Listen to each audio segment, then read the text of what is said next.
Baiklah solih dan solihah kelas 5 Granada, pada pelajaran minggu lalu kita sudah menceritakan tentang kepribadian yang dimiliki oleh Khalifah Abu Bakar Ash-Shiddiq. Nah, pada pembelajaran hari ini kita akan melanjutkan pembahasan pada minggu lalu ya.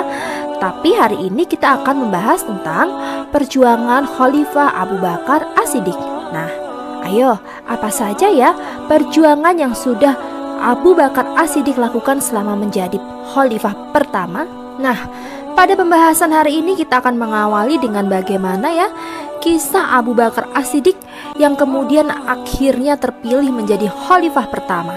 Anak-anak, Rasulullah Shallallahu Alaihi Wasallam wafat pada waktu duha hari Senin tanggal 12 Rabiul Awal tahun ke-11 Hijriah. Rasulullah wafat tanpa meninggalkan pesan mengenai siapa yang akan menggantikan beliau untuk memimpin umat Islam. Kedudukan Nabi Muhammad Shallallahu Alaihi Wasallam sebagai Rasulullah tidak dapat digantikan oleh orang lain karena wahyu telah berhenti dan Nabi Muhammad adalah Nabi dan Rasul terakhir. Sementara tugas beliau sebagai kepala negara harus ada yang menggantikan agar ada yang memimpin masyarakat sesuai dengan ajaran agama Islam. Oleh sebab itu, ketika jenazah Rasulullah dimakamkan, timbul perbedaan pendapat tentang siapa khalifah pengganti Rasulullah Shallallahu Alaihi Wasallam. Saat itu, terdapat 3 golongan yang mengusulkan dari masing-masing mereka untuk menggantikan Rasulullah Shallallahu Alaihi Wasallam. Pertama, kaum Ansor. Kaum Ansor mencalonkan Sa'ad bin Ubaidah untuk menjadi khalifah. Golongan kedua adalah kaum Muhajirin. Mereka berpendapat bahwa Abu Bakar adalah orang yang paling berhak untuk menjadi khalifah. Golongan ketiga adalah Bani Hashim yang mengajukan Ali bin Abi Thalib untuk menjadi khalifah. Kemudian, kaum Ansor berkumpul di Balai Bani Saidah untuk mengadakan musyawarah tentang pencalonan khalifah. Abu Bakar, Umar bin Khattab dan juga Abu Ubaidah bin Jarrah yang sedang mempersiapkan pemakaman Rasulullah di Masjid Nabawi bersama kaum muhajirin yang lain kemudian menghadiri sidang pemilihan khalifah tersebut. Musyawarah untuk memilih khalifah pengganti Rasulullah berjalan dengan sangat sengit. Masing-masing golongan mengemukakan alasan dari masing-masing dalam menetapkan khalifah.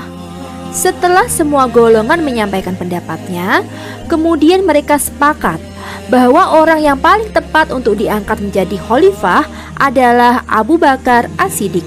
Ada beberapa pertimbangan dalam menjadikan Abu Bakar Ash-Shiddiq sebagai khalifah pertama.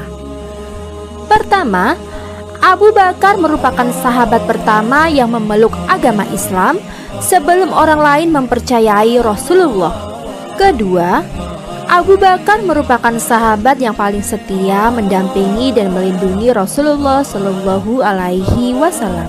Ketiga, Abu Bakar merupakan sahabat yang selalu paling awal dalam mempercayai ajaran-ajaran yang dibawa oleh Rasulullah Shallallahu Alaihi Wasallam. Keempat, Abu Bakar merupakan sahabat yang pertama-tama mempercayai dan membenarkan peristiwa Isra Mi'raj pada saat orang-orang lain meragukannya. 5. Abu Bakar merupakan sahabat yang setia mendampingi Rasulullah Shallallahu Alaihi Wasallam ketika berhijrah. Keenam, Abu Bakar adalah sahabat yang rela memberikan seluruh hartanya untuk mempertahankan Islam.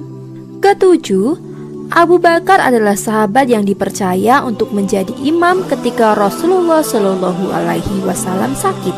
Setelah pemakaman Rasulullah Shallallahu Alaihi Wasallam, Abu Bakar Ash-Shiddiq kemudian dibaiat menjadi khalifah pada tanggal 12 Rabiul Awal tahun ke-11 Hijriah di Masjid Nabawi. Pengangkatan Abu Bakar Ash-Shiddiq menjadi khalifah didukung oleh seluruh kaum muslimin, baik dari golongan Ansor maupun Muhajirin. Nah anak-anak, apa saja ya perjuangan dari Abu Bakar Ash-Shiddiq setelah menjadi khalifah? Berikut adalah beberapa perjuangan Abu Bakar Ash-Shiddiq selama menjadi khalifah. Yang pertama, menumpas gerakan pengacau agama. Kedua, perluasan wilayah dakwah Islam. Dan yang ketiga, pengumpulan Al-Quran. Baiklah anak